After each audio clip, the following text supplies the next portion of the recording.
Detroit didn't fall apart all at once. It cracked, jobs vanished, neighborhoods emptied, and the streets learned to replace what the system stopped providing.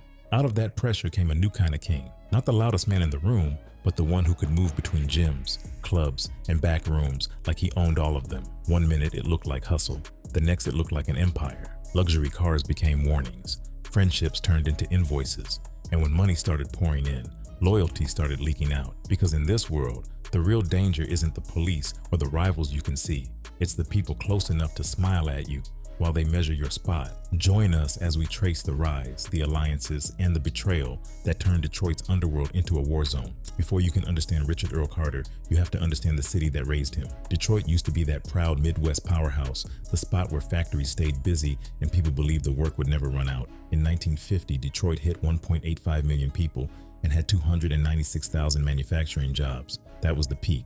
And after that, the mood started shifting. Over time, the city lost more than 65% of its population by 2020, and it was not random. In 1950, Detroit was about 84% white, but as the decades rolled on, white families started sliding out to the suburbs, leaving a mostly black urban core behind. In just 30 years, from 1950 to 1980, the city's racial makeup basically flipped. You could feel it in the neighborhoods. You could see it in the empty houses and the stores closing. And while the city was losing people, it was also losing the kind of jobs that kept families stable. That is the first piece of this story. The ground was already shaking under Detroit, and kids growing up there could feel it, even if nobody said it out loud. Detroit pulled people in before it pushed them out. During the early to mid-1900s, millions of African Americans moved from the South to northern and western states during the Second Great Migration. Detroit became one of the biggest magnets for that movement. From 1910 to 1920, the black community in Detroit multiplied sevenfold, going from 6,000 in 1910 to 41,000 in 1920. Then from 1920 to 1930, the African American population nearly quadrupled, from 41,000 to 150,000. A big reason was the auto industry, and one moment stands out. In 1914, Henry Ford opened his factory opportunities to black workers and started offering $5 a day for all his factory workers, regardless of race. That money meant something. It meant a real shot at a better life, and it brought a wave of families into the city. But it also brought serious tension. Historian Thomas Sugrue pointed out that white Detroiters often resisted black families moving into their neighborhoods, and sometimes that resistance turned violent. People hid behind talk about property values and protecting communities, but the message was clear. A lot of doors were slammed shut, even when black workers were earning wages that should have opened those doors. That tension did not fade, it hardened, and as the city changed, it set the stage for a rougher kind of street economy to rise later. Housing was the first battlefield. Black Detroiters were already boxed in by redlining and restrictive covenants, which meant whole areas were off limits no matter how hard someone worked. At the same time, real estate thinking pushed a nasty idea, claiming a single colored family could drop property values on a white street. That kind of talk was not just personal prejudice, it got treated like economics, like it was some rule of the world. So white families, already nervous about conflict and money, started leaving faster. Then the job situation made it worse. Detroit's deindustrialization hit while the white population was suburbanizing. Between World War II and the 1960s, Detroit's African American population rose sharply because people came chasing those high-paying industrial jobs. But just as many arrived, the entry-level positions that used to be the first rung on the ladder started disappearing. The middle class moving out meant the tax base shrank, and that hurt schools, hospitals, and public services. Property values in many predominantly black neighborhoods crashed, vacancy went up, and blight became the label people used while the city was being drained. Suburbs got investment in rising values, while the urban core got neglected. And here's the part that matters for this story. When the legit path gets blocked, the street path starts looking like the only open lane. By the late 1950s and into the 1970s, Detroit took hit after hit. In 1958, the huge Packard Motor Car Company factory, a 3,500,000 square foot place that had been open since 1903, got shuttered. That kind of closure is not just a business move, it is a neighborhood change. It is families losing paychecks and blocks losing purpose. At the same time, the city still created greatness. In 1959, Berry Gordy founded Motown Records and ran it out of a two-story house at 2648 West Grand Boulevard called Hitsville, USA. Motown artists scored 120 top 20 singles in the 1960s.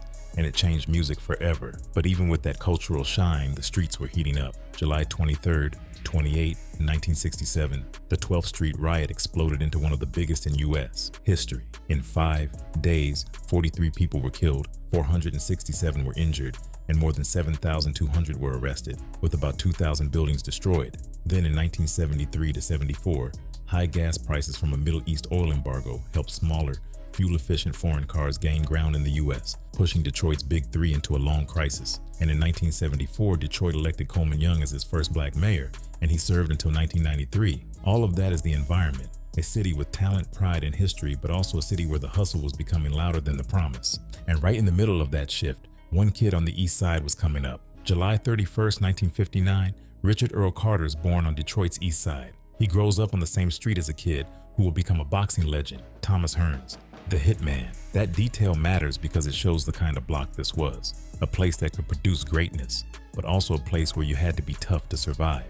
Carter's raised in post-industrial Detroit after the decline of the auto industry and during the period people call white flight from the inner city. And the city's 5-day 1967 riot happens just days before his 8th birthday. Picture that, a kid still learning the rules of the world, and the world around him is on fire. You do not forget that. It becomes part of how you see power, fear, and control. People talk about Detroit like it flipped overnight from the mighty engine of American capitalism into the image of urban struggle. For kids growing up there, it was not a headline, it was the air they breathed. And this is where the story starts getting personal, because the city's collapse and the street's code were about to shape Carter's choices. As Carter gets older, the city around him is still dealing with poverty, job loss, and the fallout from people leaving. In many predominantly black neighborhoods, the struggle was not a moment, it was the daily routine. This is the kind of pressure that pushes young guys to look for fast money. Carter, later known as Maserati Rick, joins a car theft ring as a teen. That is not a small step. That is him stepping into the hustle world, where you learn to move quick, stay alert, and never trust the wrong face. By the time he is 18, he has his first conviction, receiving stolen goods. That is the official stamp that he is already in that life, already on the radar. After that, he starts boosting cars, and he makes enough money to buy a BMW. That is a flex, but it is also a message to the neighborhood. In the street mindset, a car is not just transportation, it is status. It is proof you're getting money. It is the kind of thing that makes people watch you, respect you, and also start plotting on you. And once you put that kind of shine on yourself, you cannot act like the streets will not respond. By 1977, Carter takes it even further. He buys a powder blue Mercedes-Benz. That is a loud move for a young guy coming out of Detroit's hard times, and it adds to the image he is building. That same year, he is convicted of receiving stolen goods. So you have the two sides right there, the shine on the outside and the heat from the system on the inside. This is also where the identity starts forming. Richard Maserati Rick Carter Sr. is described as an American racketeer, and the nickname becomes part of his legend. Even the nickname tells you what lane he was chasing: luxury, speed, and a reputation that sounds expensive. In street terms, that is a guy who wants his name to ring out, a guy who wants people to feel him before they even see him. But the streets do not hand out nicknames like trophies for nothing. They come with expectations. They come with beef. They come with people trying to test you. And if you are building a name in a city already full of tension, you are not just living your life anymore. You are stepping into a bigger game.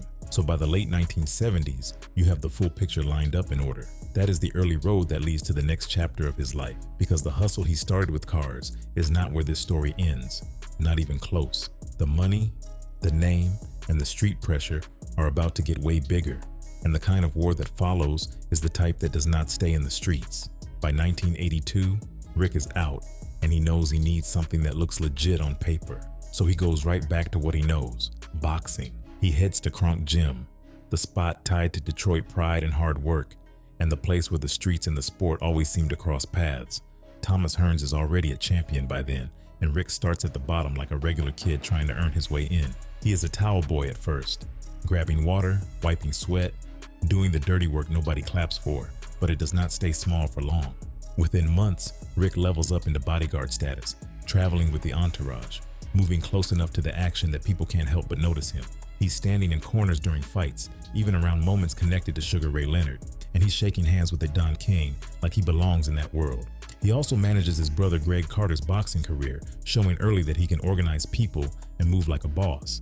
And he rubs shoulders with Detroit Mayor Coleman Young too, which tells you something about Rick's range.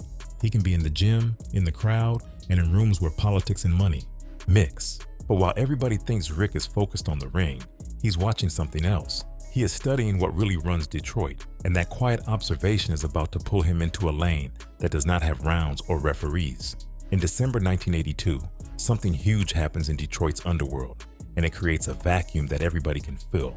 Federal agents take down Sylvester Murray, nicknamed the Superman. For over a decade, Murray had been supplying Young Boys Incorporated, Pony Down, and what people called every major dealer in Detroit, with cocaine, heroin, and marijuana. When a supplier like that gets knocked off the board, it is not just one man going down. It is a whole pipeline snapping. Crews that depended on him are suddenly scrambling, and younger hustlers who are hungry are suddenly seeing daylight. The fall of Murray, plus the leadership getting hit inside YBI, opens a lane for ambitious young men to slide into position.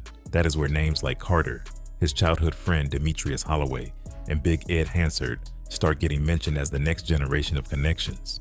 You can call it opportunity, but in Detroit's drug era, opportunity came wrapped in paranoia and violence. A lot of people wanted the same spot, and the ones who moved first often moved the hardest. Rick is still close to the boxing world at this point, still able to look clean in public, but the city is showing him the real scoreboard. And the scoreboard is not wins and losses in a ring. It is supply, territory, and who is willing to take risks. Others will not. By 1983, Rick and Holloway are in the game for real. Rick begins selling heroin, and it does not take long for his name to start ringing out. He is not being described as some random runner. He is becoming a player in Detroit's drug trade during the height of the crack era. And that era is chaos, money, and heat all at once. The story keeps pointing out how Rick is recognized, how he stands out, and how he moves like he has bigger plans than the average hustler. He starts small like a lot of guys do, but he is already thinking like a boss. The streets around him are full of crews trying to build structure, and some are learning from what came before. With the fall of YBI, other organizations pick up their tactics and that blueprint for how to run corners, houses, and supply lines. It is business, but it is ruthless business. Rick is watching all of it, and he is making his own move at the same time. This is also where his reputation starts forming in two directions. One side is the public-facing version, boxing, suits, shaking hands. The other side is the street version, product, drop-offs, and a growing circle that is starting to treat Rick like someone who can make things happen. And once you step into that lane, the lane does not let you step back out peacefully. In 1984, Rick is 25, and he pulls a move that turns him into a legend on site. He drives to Ohio, buys a Maserati, brings it back to Detroit, and shows up at an East Side nightclub in a brand new Maserati convertible. The way it is told, nobody had seen anything like it, especially not from a young black man in Detroit at that time. People start calling him Maserati Rick right after that, and the crazy part is the irony. Rick preferred Mercedes, always did, but the nickname sticks anyway because the moment was too loud to ignore. In street culture, that kind of entrance is not just showing off, it is a declaration.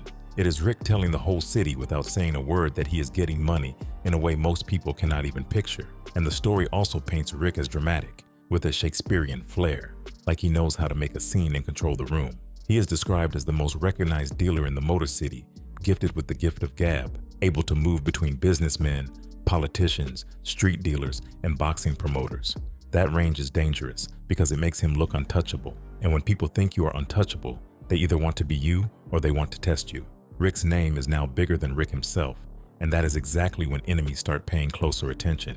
While Rick is rising, Detroit's crack era is turning street crews into full-on machines. The Chambers Brothers organization becomes the clearest example of that business mindset. People say they ran their crew like a real business, like a Fortune 500 company, only the product was crack. One dude from the era puts it plain, they had shit on lock. They started manufacturing crack, set up sales divisions, enforced strict quality control, and even advertised discount prices.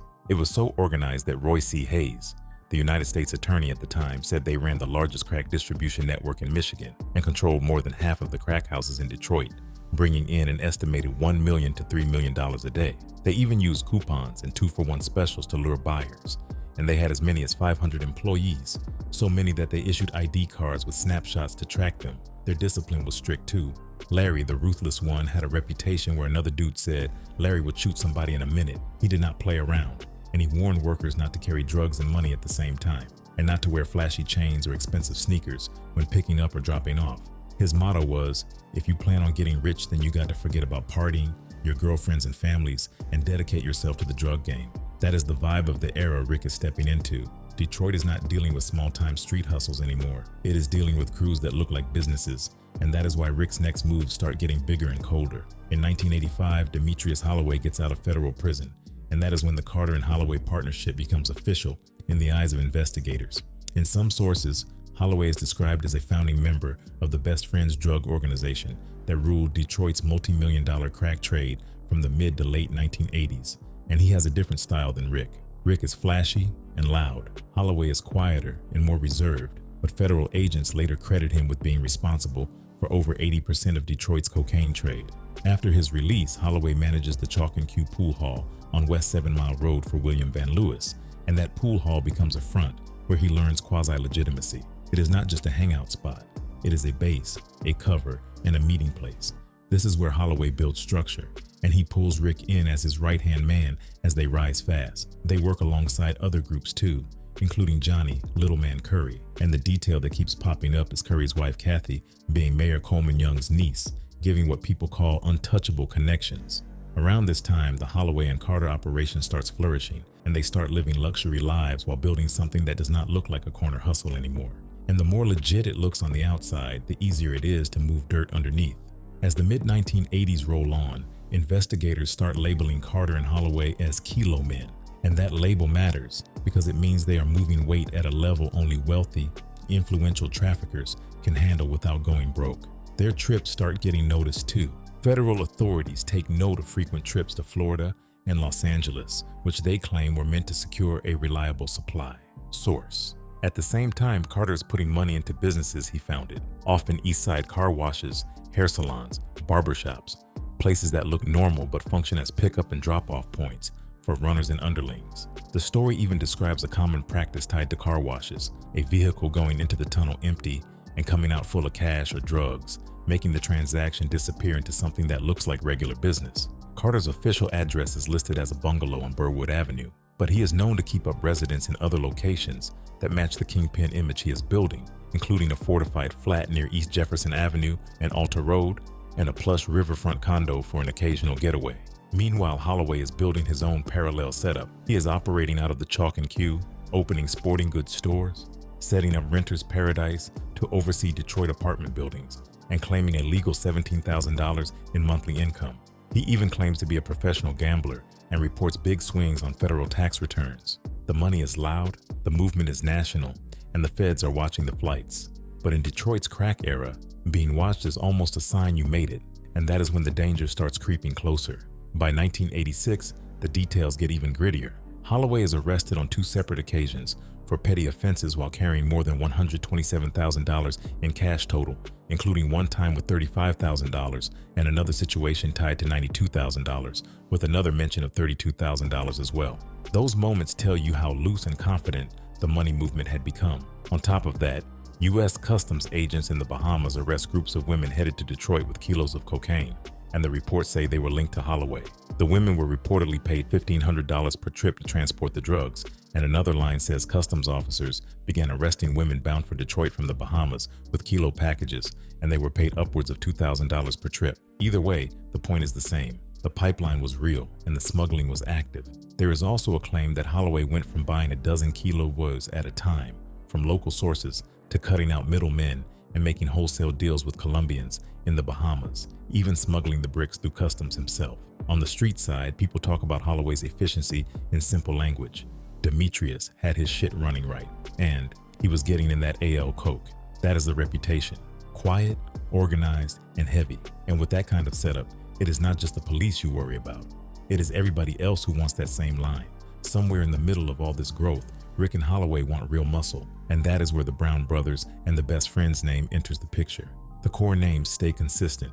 Reginald Rockin' Reg Brown as the founder and leader, and his brothers Terrence Boogaloo, Gregory Ghost, and Ezra Wizard. The image is loud and clear. Black jackets with Best Friends embroidered, bulletproof vests, assault rifles, automatic pistols, and high-priced lawyers. They are described as contract killers, enforcement, and goons who made sure everyone knew they were hungry. Another piece tied to Rick's muscle is Nate Kraft, nicknamed Boone, described as 6'5", 300 pounds, with elite military training, a bodyguard who later admits to 30 contract killings for Best Friends.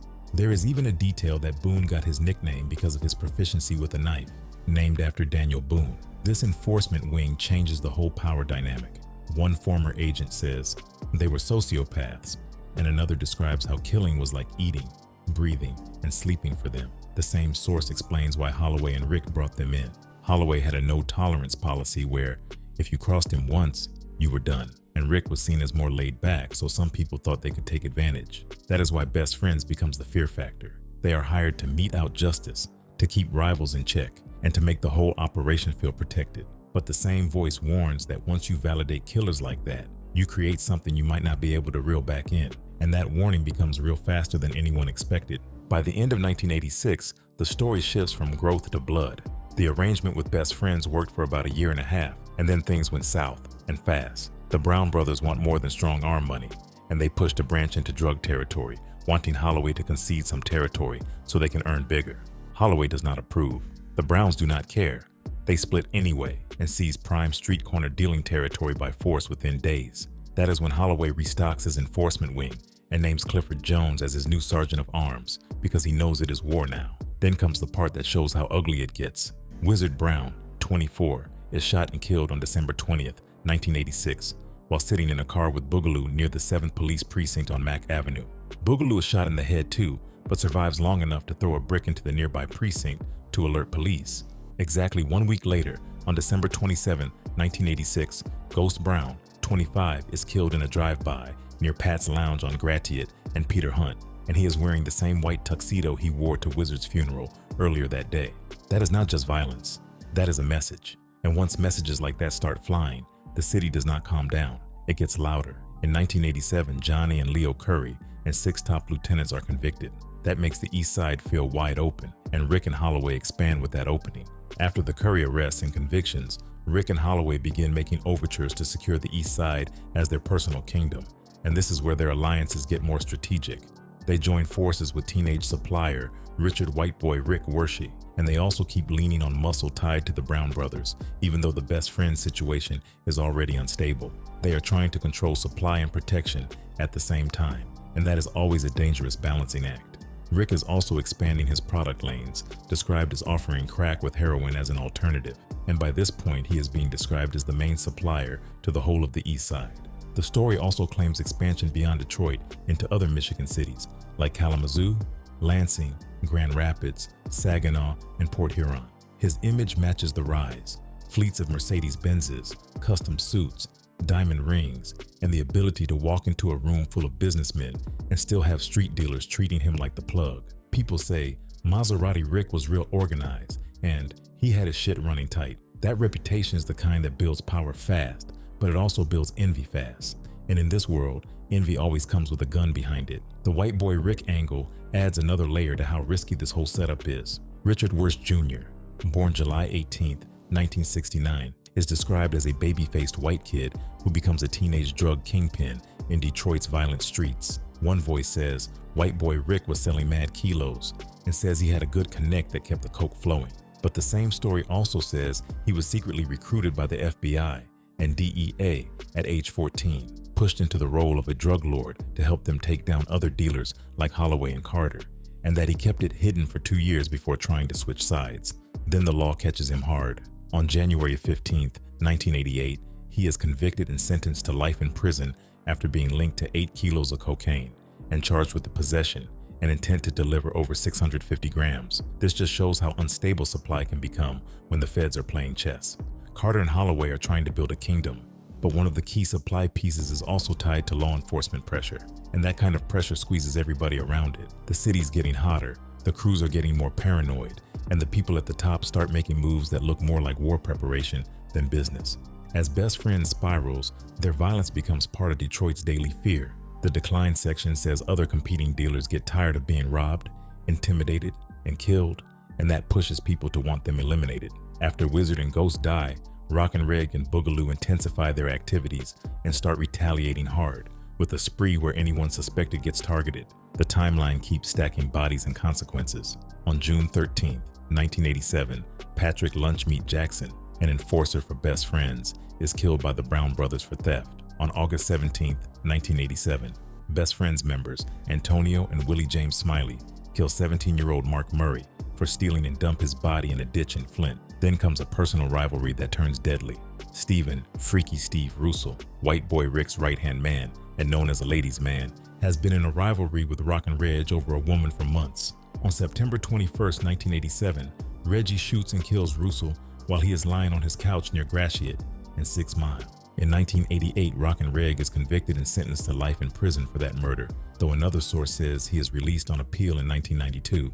The point is the pattern: ego, beef, retaliation, and bodies that stack until the courts finally catch one part of the machine. But catching one piece does not end the machine. It only shifts who is exposed next. While Rick is making noise with his image and presence, Holloway's power is quieter but heavier. He is selling most of his drugs to the Chambers brothers, becoming close with leaders like BJ and Larry, with BJ running street activity and Larry buying the Broadmoor apartment complex on West Grand Boulevard and turning it into a vice emporium that offered drugs, sex, and gambling 24 hours a day, 7 days a week.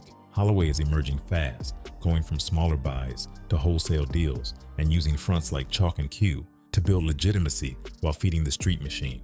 He opens sporting goods stores, buys land in Alabama, and sets up systems to claim legal income. He also keeps a private jet on standby, making frequent trips to Las Vegas and Atlantic City, with one story saying he returned with winnings totaling $125,000 after a weekend. High-profile living and constant battles with rivals and authorities lead him to stage his own disappearance from an East Detroit hamburger stand as the 1990s close, while he is fighting the seizure of stores, a Mercedes-Benz, and more than $90,000 in cash. In court documents, he admits association with or knowing members of other Detroit drug gangs, including the Curry and Chambers brothers, White Boy Rick Wershey, Frank Usher, Seal Murray, and Maserati Rick Carter, then invokes his Fifth Amendment rights when asked about finances and drug ties. That tells you something important. Holloway's story is a lesson in how money can buy fronts, but it cannot erase attention forever. And if Holloway is drawing heat like that, Rick is right there in the same crosshairs. By this stage, Rick's legend is not just about money, it is about how he moves. He is described as the most recognized of all the flashy dealers in the Motor City, with the ability to slide between different worlds without looking out of place. At the same time, his operation has a serious structure, and the street protection side, even when unstable, is terrifying, with best friends linked to over 80 deaths and DEA records indicating close to 100 murders over the next 5 years in the broader conflict. This is the moment where Detroit's underworld stops feeling like scattered crews and starts feeling like shifting alliances and factions, with everyone either trying to build, trying to rob, or trying to eliminate the competition. Rick is sitting in the center of that storm, and the story even hints his rise does not come peacefully, with his organization being linked to over 100 homicides in the greater Detroit area. Whether people loved him or hated him, they could not ignore him. And once you cannot be ignored, you become a target that never gets to sleep easy. One of the coldest lessons in all of this is how muscle can turn into its own empire. The Browns start as hitmen and enforcement, and then they want territory, supply, and status. A former DEA agent sums it up by saying Demetrius created a monster the moment he started doing business with them because it acknowledged their importance and validated them. That validation makes killers feel like kings, and killers who feel like kings do not stay loyal for long. The Browns split and take corners by force. Holloway braces for war, and the murders around December 1986 show what that war looks like. Even after the deaths of Wizard and Ghost, the violence does not calm down. Best Friends expands out of state into Indiana, Ohio, Illinois, and Kentucky, and the narrative says their reign causes chaos and makes them numerous enemies. This is the kind of backdrop that explains why later, when Rick goes to war with Big Ed, it does not feel random. It feels like the final stage of a city where alliances are temporary and violence is a daily tool. Right now, Rick is still standing, still building, still trying to hold control over people who enjoy hurting others. But the ground under him is unstable, and the next moves are going to decide whether he stays a kingpin or becomes the next headline. While Rick and Holloway are already moving like East Side bosses, another name starts popping up around the same circles: Edward Hansard. He is 5'6", but everybody calls him Big Ed, and the nickname is ironic. Most folks in the streets call him Black Ed or Eddie Money. At first, Ed is not the headline. He is a customer, a marijuana guy buying product from Rick and Holloway, watching how they move, watching how fast they rise, and quietly thinking, I want that spot too. Then he stops thinking and starts building. By the mid-80s, Ed is running his own operation out of a unisex hair salon near Chrysler's Jefferson Avenue plant. It is not a small hustle anymore. The numbers tied to him are crazy. $54 million a year, moving 250 kilos of cocaine, 20 kilos of heroin, with territory stretching from Detroit's east side all the way down to Mississippi. By 1987, the pressure is building on Holloway, and not just from cops. Rifts start opening inside the same world they helped create. One of the biggest problems is that Big Ed is no longer playing under their umbrella. An offshoot faction of Holloway's world pops up right in the middle of the East Side stronghold, and it starts cutting into the money. Ed starts working a new supply source out of the West Coast, and he uses that connect to sell cheaper. That is how he steals customers without even needing to throw hands first. Then there is the debt. He is alleged to owe $100,000 to Rick from 2 shipments that were given to him on consignment months earlier. So now it is not just business competition, it is a money problem too. And money problems in the dope game turn personal fast. Everybody around them can feel it shifting, because when a former friend starts taking your customers and your product, the next step is usually a funeral. That summer in 1987, Rick pulls up to one of Hansard's East Side beauty parlors to press the issue. This is not some quiet talk. A monumental verbal altercation happens right there. Threats fly both ways. Rick is there for what he believes is his. Ed is there standing on his new power, and neither one is trying to look weak in front of their people. It gets so heated that Rick spits on the floor and storms out. That detail matters because it shows how disrespectful it got. This is not just 2 dealers arguing. This is 2 guys who grew up around each other, now talking like enemies. Later, the bad blood gets even nastier when Ed starts telling local press that Rick's mother gave him the nickname Big Ed because of his well-endowed penis size. It sounds wild, but it shows the beef is now public, messy, and fueled by ego. Now it is a spectacle, and both men are going to feel like they have to prove something every time they cross paths. After that salon blow-up, the feud turns into straight warfare. Over the next half year, Hansard's new drug connection is Los Angeles crime, Lord Richard Freeway Ricky Ross, and that new pipeline gives Ed the confidence to stand tall and swing at Rick's position. The streets say whenever Rick and Ed cross paths, shots ring out, no matter where they are. That is how personal it becomes. One story says Ed is shot by Rick outside a nightclub. He survives, and then he follows street code and refuses to identify Rick to police as the attacker. That is the game. You can get hit, you can bleed, but you do not tell. And it is not just the 2 of them either. Both men as having lava-hot tempers and a love for automatic weapons, and law enforcement is saying their battles are a grave threat to regular Detroit citizens. Newspapers are watching too, because this is not hidden corner violence anymore. This is loud, public, and reckless, and everybody knows it is only going to escalate. Rob Boyd was close enough to watch it happen in real time. He says it started simple. Ed didn't want to pay Rick what he owed, and Ed acted like he didn't have to. Boyd says Rick wasn't asking for anything extra. He just wanted what was rightfully his. And then Boyd lands the part that explains how fast it spiraled. The next thing you know, they were both trying to kill each other. Boyd also says, "We all used to be friends growing up, but that's the kind of stuff that happened when the drugs and money came into play and started to change everyone's motivation." That line hits because it shows the emotional switch. This is not strangers beefing over territory. These are guys from the same world, with history, now treating each other like targets. And once that switch flips, the whole East Side starts choosing sides. Every hangout, every club, every street corner becomes a place where you might run into the wrong person at the wrong time. And the worst part is, the bigger the beef gets, the more it pulls other people into it. While Rick is locked into war with Big Ed, another conflict is bubbling inside the same underworld. White boy Rick and his right-hand man, Freaky Steve Russell, have their own falling out with the Brown brothers. The spark is personal. Russell is said to have a love affair with one of Rocking Reggie's girlfriends. Boogaloo and Rocking Reggie reach out through an intermediary and ask Holloway and Carter for help taking out Russell in exchange for squashing other beef. Holloway refuses. White boy Rick and Freaky Steve are considered important allies, so Holloway will not greenlight that. But the refusal makes tensions deeper between the sides. Violent incidents pop off through late spring and summer 1987. Whenever Freaky Steve and Rocking Reggie cross paths, heated words get exchanged, fists get thrown, guns get drawn, and shots get fired. After one scuffle in early September, Brown gets placed on probation, and then the situation turns deadly in a way that shows how fast a personal issue becomes a body on a couch.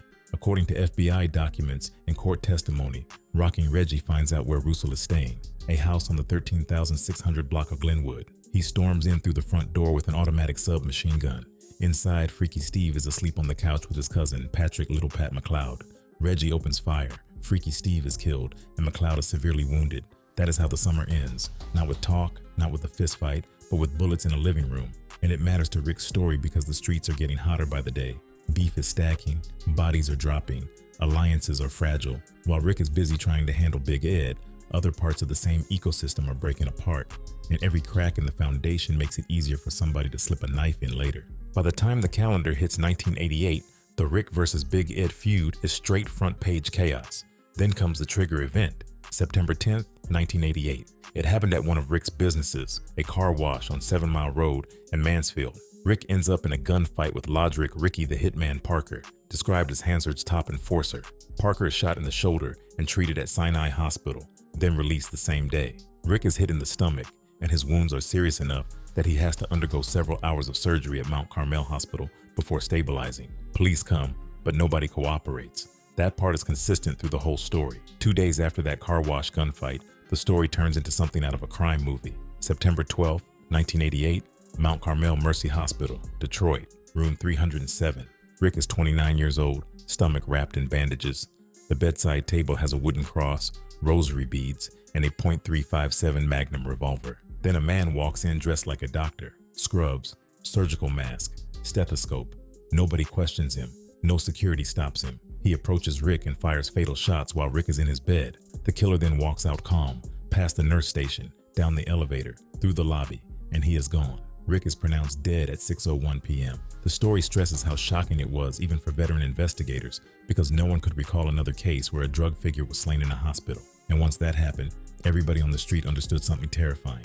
If you can get touched in a hospital bed, you can get touched anywhere. Right after the killing, Detroit police named their prime suspect, loudest Parker, the same man Rick shot days earlier. Investigators believe 2 men watched room 307 for at least 90 minutes, waiting for the right moment. Parker's charged, and at trial, the prosecution even puts forward an eyewitness who identifies Parker as the shooter.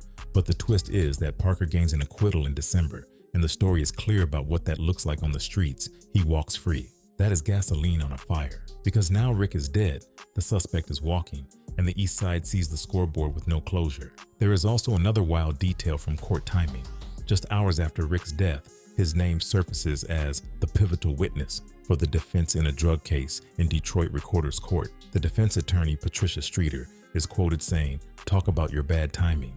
It is one more reminder that everything around Rick is messy, layered, and moving fast, even after he is gone. After Rick is killed, his legend gets one final boost through the way he is buried. His brother Clyde handles the arrangements.